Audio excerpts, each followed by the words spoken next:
And of course, if we can have nuclear at sea, I don't follow that we can't have nuclear at land, because I mean, nuclear-powered submarines, a lot of that technology, cost and all the things that they say are impediments on land, the government are not seeing as impediments at sea. I think it's even worse than that, because the infrastructure on land that will support the nuclear navy could just as well support a nuclear power system on land. You can imagine these people coming out of the nuclear navy in their mid-40s, early 50s, and not having jobs to go into. They'll have no place to work in Australia. The navy is a relatively short career for people. You don't spend all of your life underwater.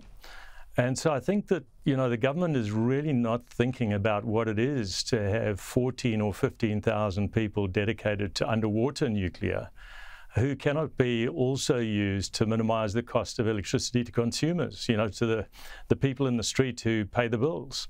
And so it's not just strange, it's almost as if the desire to really have the good defence of nuclear underwater is not synergistic in the minds of the current government with the lowest cost of electricity in people's pockets, and that's really difficult to understand. What about the other pledge that was signed over the weekend? This is the one to triple global renewable energy capacity by 2030 and to double energy efficiency. Now, is this possible at all?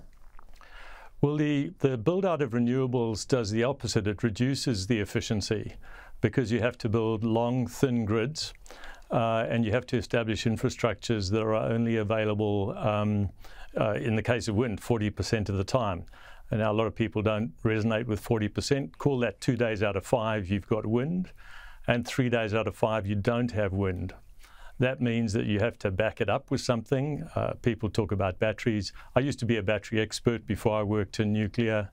There's no ways that we can build this grid that they are talking about and have it backed up by batteries and have it work the way that they say it's going to work.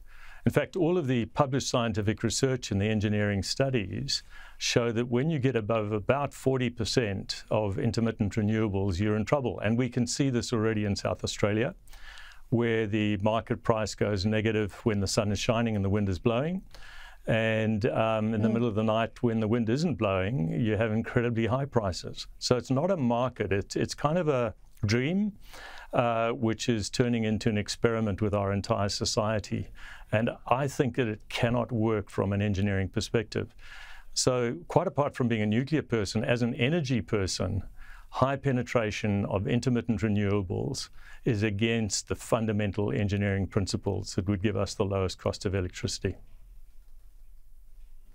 And what about those comments from Tony Wood of the Grattan Institute today to say, you know, our current safeguard mechanism, which has an effective carbon price, I think, of about $75, he says it's going to have to go up to at least $130 per tonne. I think there's no way that we can use financial and fiscal mechanisms to deal with something that is fatally flawed in the engineering world.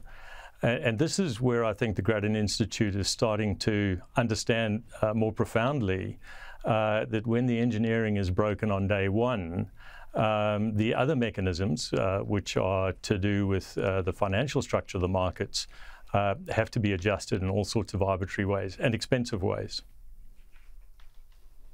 Dr Adi Paterson, thank you for your time.